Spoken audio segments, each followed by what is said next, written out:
These are Nebraska corn farmers. They work in acres, not hours, harvesting the energy and climate solutions the world needs.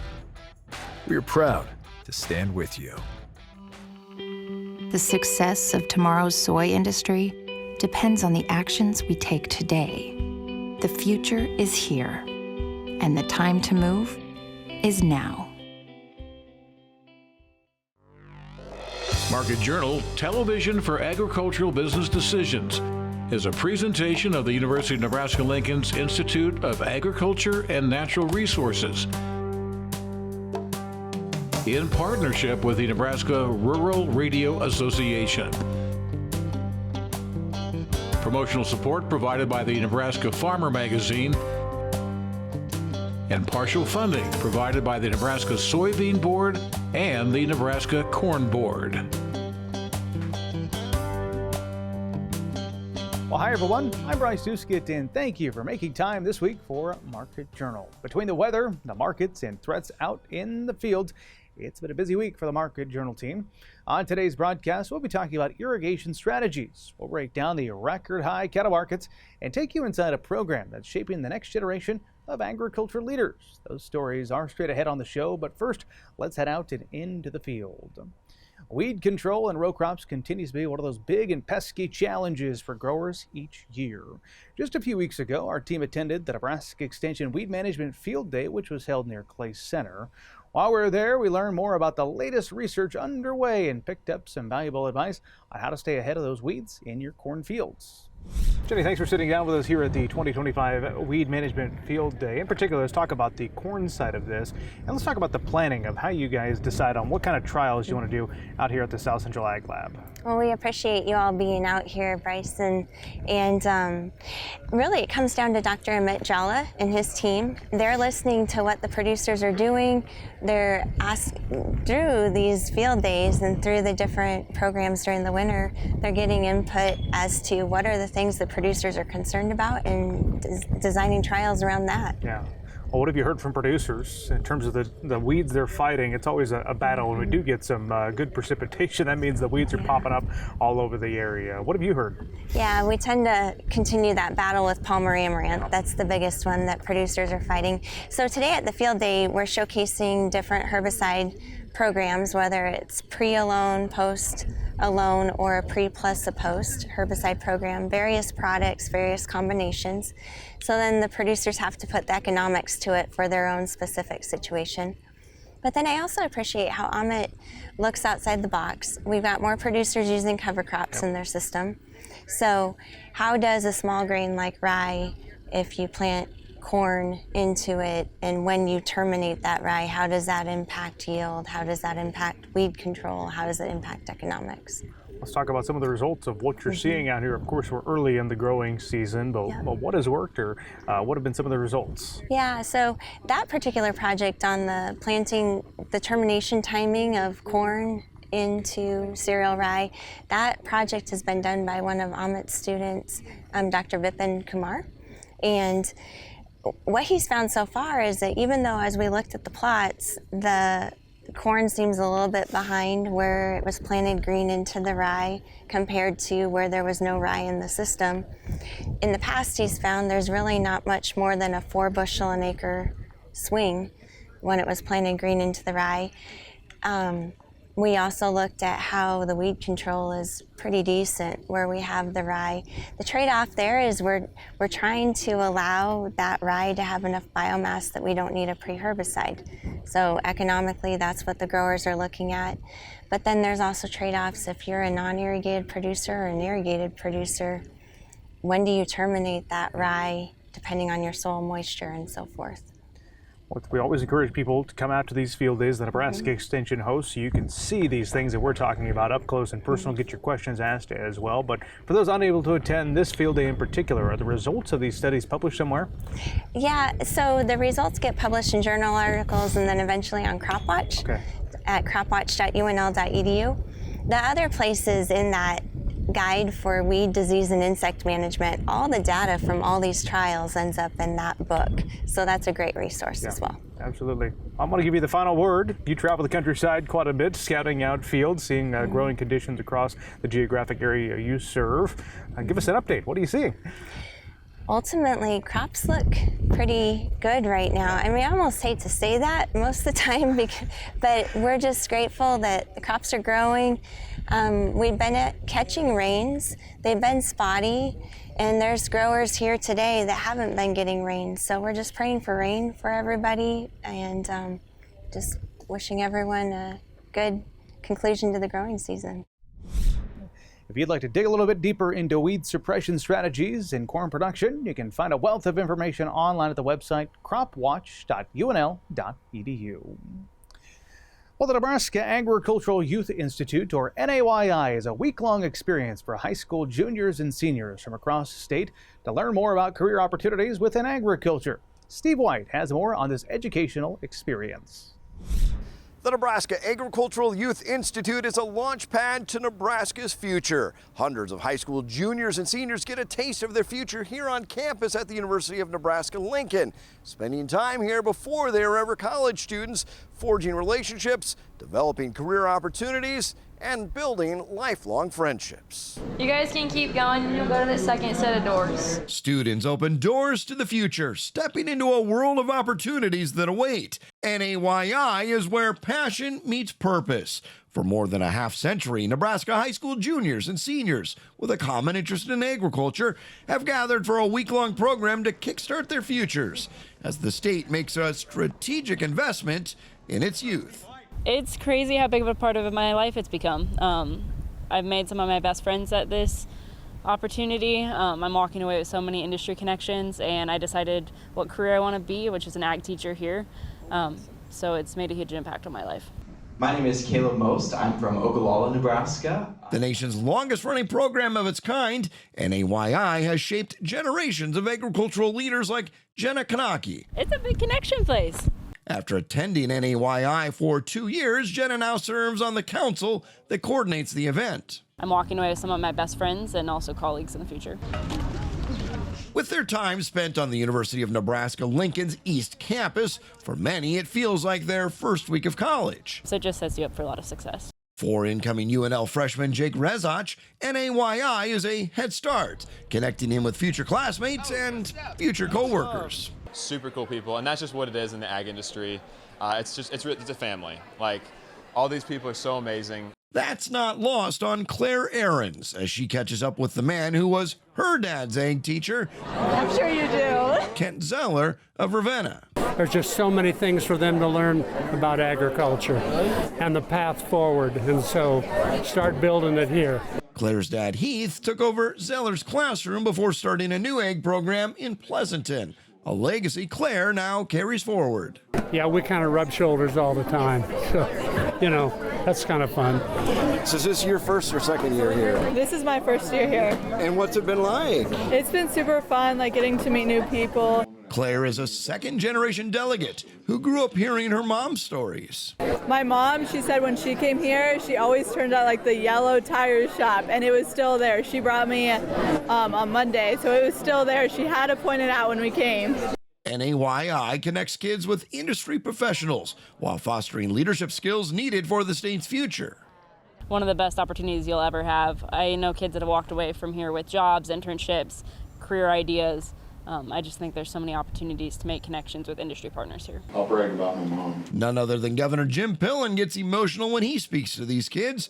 If not for a football scholarship, he's not sure he would have gone to college. That led to vet school and a successful hog business. He hopes this can be the springboard for a new generation. I love these kids. I have extraordinary passion, and they're our future. And then there's some of these kids here that I've known since they were little girls. And they're growing up and they're young people that have such an extraordinary future.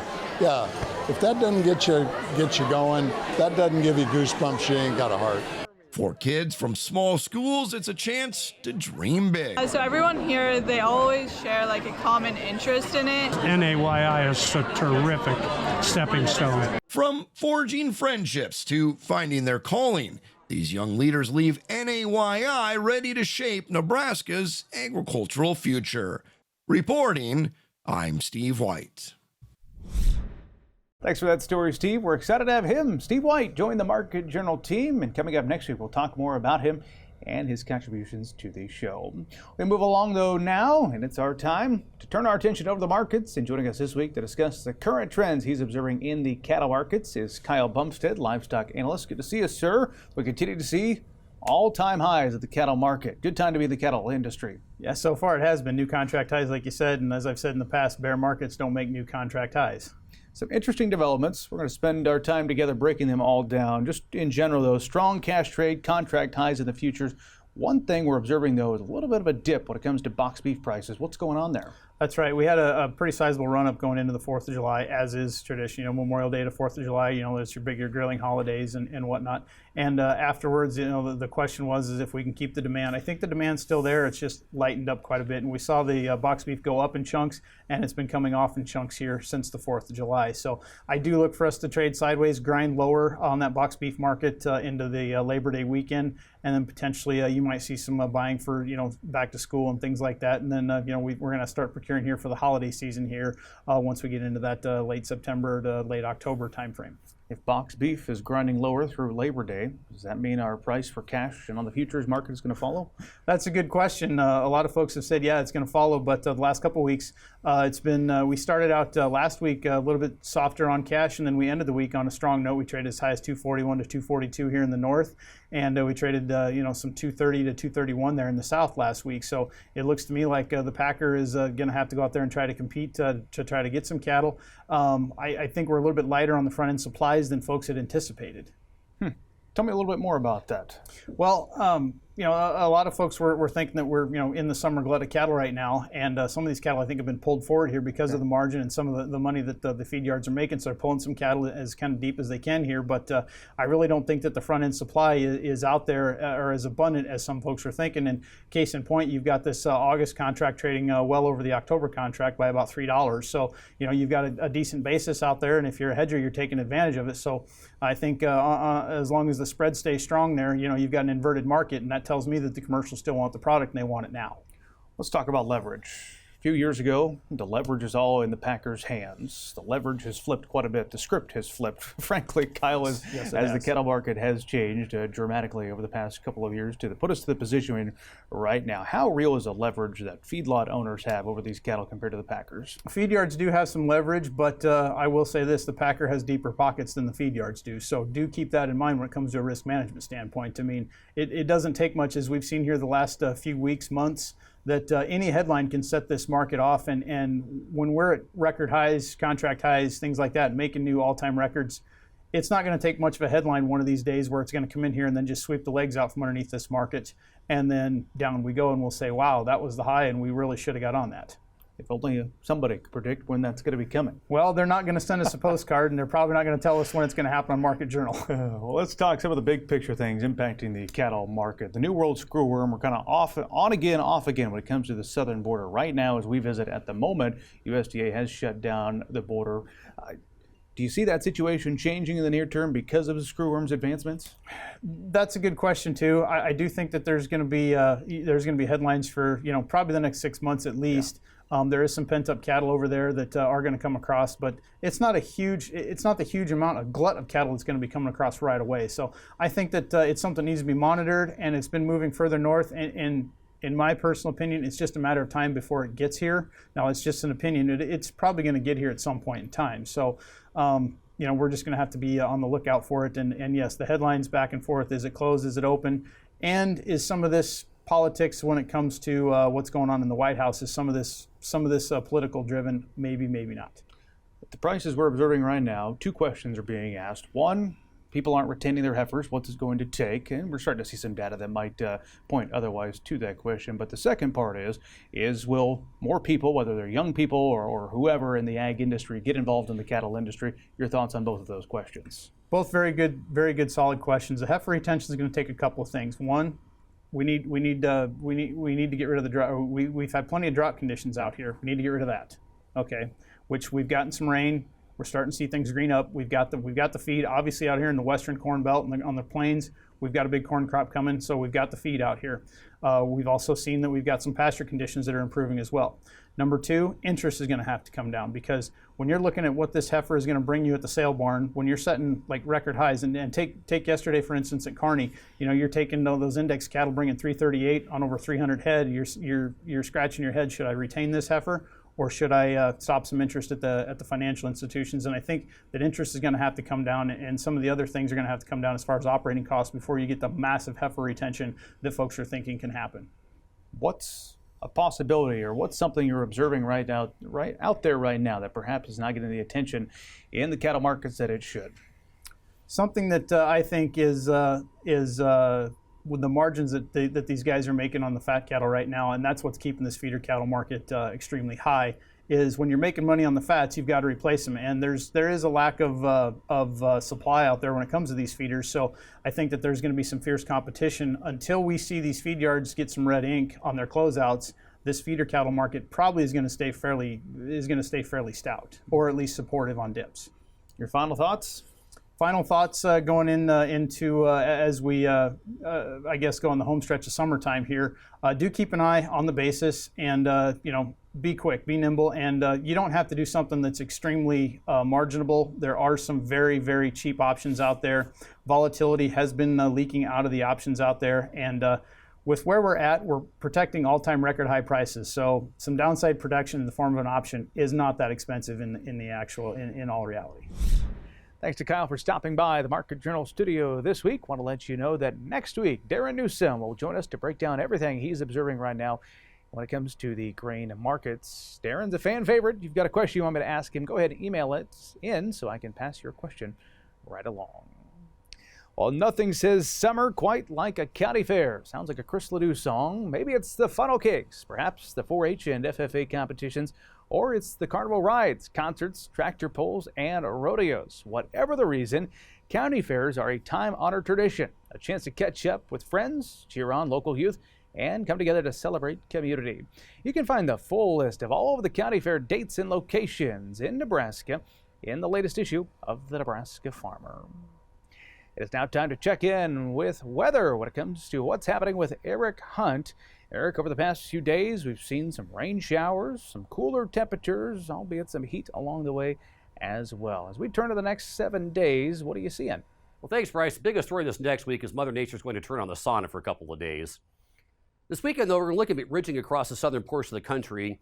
And on the periphery of that ridge, we're going to see a couple different rounds of showers and thunderstorms, probably starting Saturday. And I think on Sunday, we're going to have additional chances of showers and storms statewide and getting into the I-states.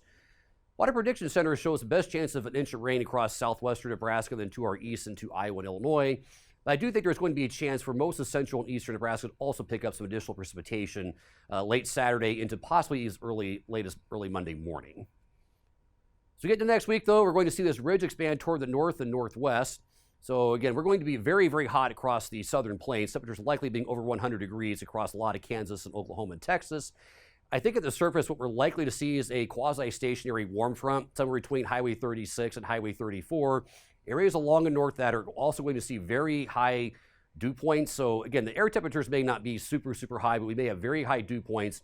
So the combination of temperatures at low to mid 90s with very high dew points, potentially getting to low 80s across portions of eastern Nebraska and Iowa, will lead to heat indices that are maybe getting into the 110 to 115 range here at times Monday evening through possibly as late as Wednesday.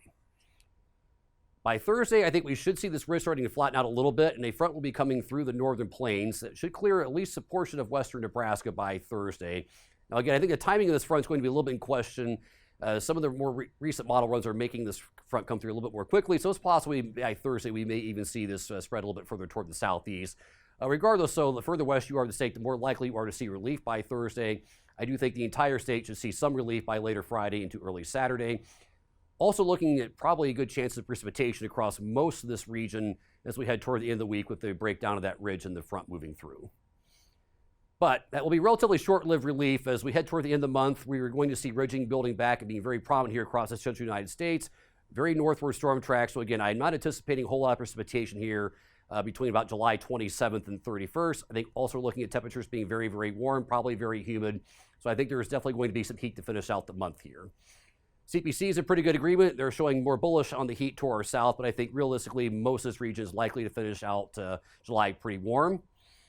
Speaking of warm, growing degree days a little bit below average across some of the southern plains. For the most part here across the Corn Belt, High Plains region, we are right around average, maybe just slightly above for growing degree days for the season. In terms of precipitation, likely drier to our south to finish out the month. I think the northern part of the United States may be a little bit wetter at times.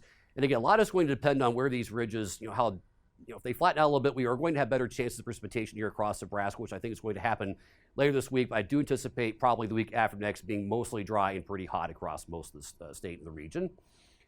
Recent precipitation, again, most of the state has had adequate precipitation so far this month. Some parts of central and northeastern Nebraska have had over 6 inches. Matter of fact, Norfolk's had more rain here in the last 45 days than had all of 2022. Exceptions to some of the better precipitation have been out here across portions of the western panhandle. We've mostly been missing out.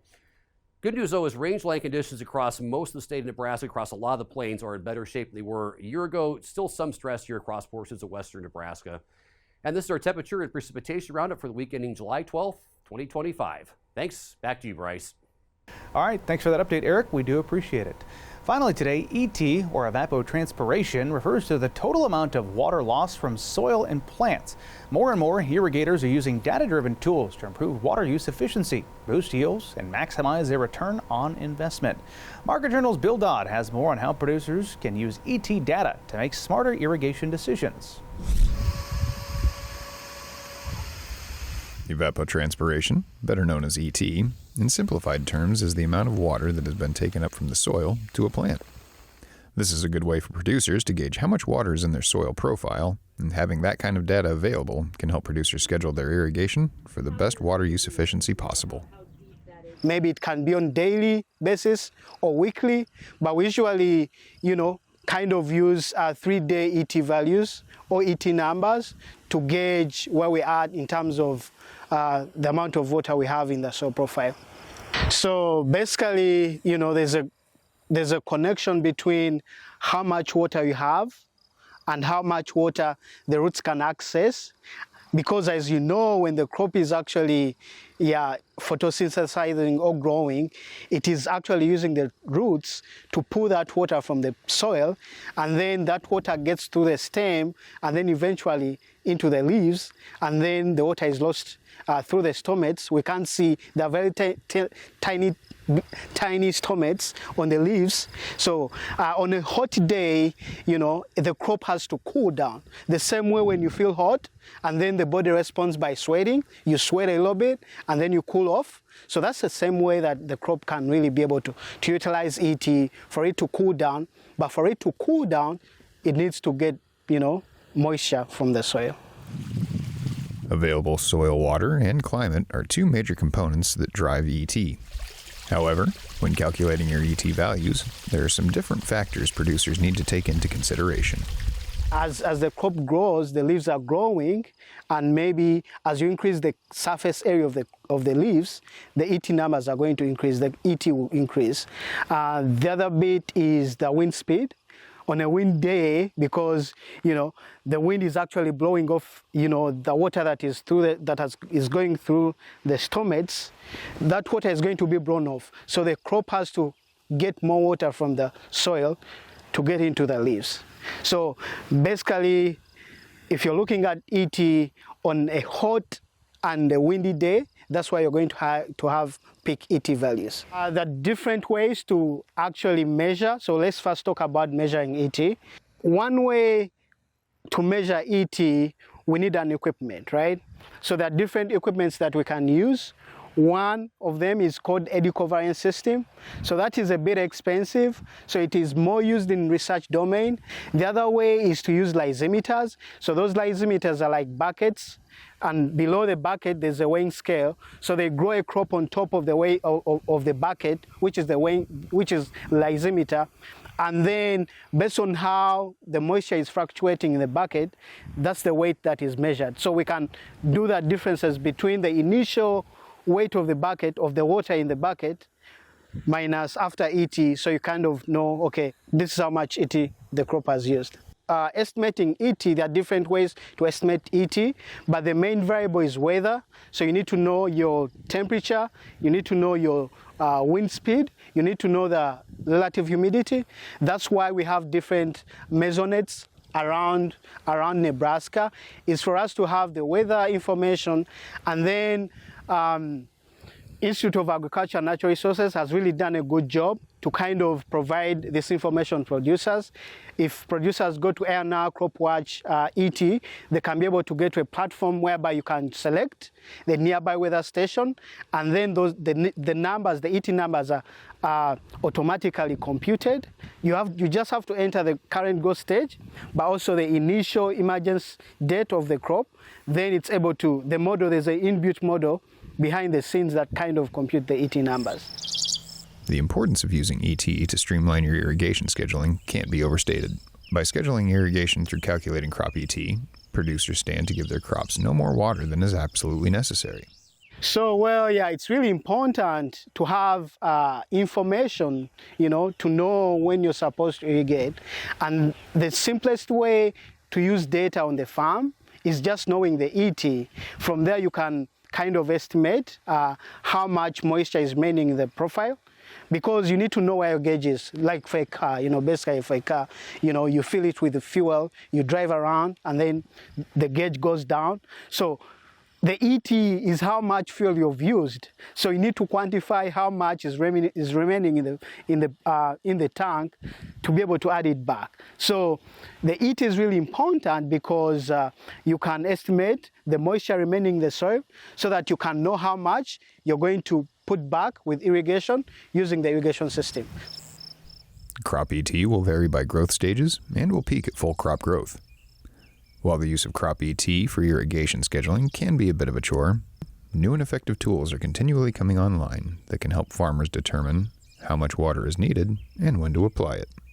Reporting for Market Journal, I'm Bill Dodd. All right, thank you very much for that story, Bill. Well, that's about all the time we have for this week's show, but before we go, a quick heads up for corn growers. As of this week, the university's Plant and Pest Diagnostic Clinic has confirmed southern rust in Nebraska. Here is the most up-to-date map from the Crop Protection Network showing the counties in eastern Nebraska where it has been detected. UNL Extension experts encourage you to go out right now and scout for southern rust along with tar spot. If you'd like more information on how to scout for this, you can visit cropwatch.unl.edu. Hey, I want to let you know that next week we'll be breaking down the final results from the Nebraska Farm Real Estate Report. Plus, saddle up. We're headed out to Nebraska's big rodeo in Burwell. Hope you'll join us for the broadcast. Until then, I'm Bryce Duskett, wishing you a safe and productive week. Join Market Journal online at marketjournal.unl.edu. You can also follow us on Twitter, Instagram, and Facebook. Promotional support is provided by the Nebraska Farmer Magazine. Market Journal is produced by the University of Nebraska-Lincoln's Institute of Agriculture and Natural Resources.